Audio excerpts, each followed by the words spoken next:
Tawa vibes, awa na ako ipakita ninyo. Lahir dyan yung magkugi ta ba?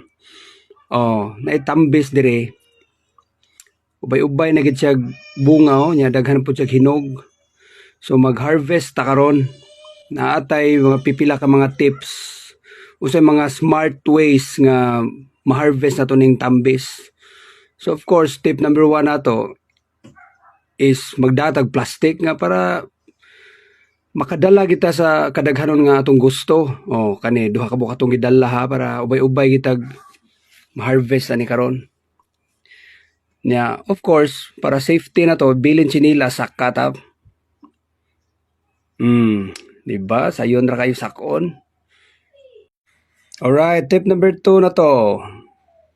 Ari na ta mamili ang tag mga quality jud nga bunga dire. Ito mga pinakapuwa jud ba? Ato ginang pilion ang pinakanindot oh. Sige.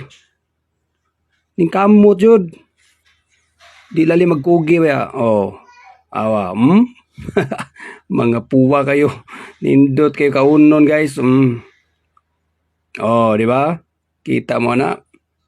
Oh, mo na to pagkuhaon. Hoy, usama na, nangawat man ka diha. Oh, tip number 3 na to eh. Kalma na ta. Relax na ta. Relax lang.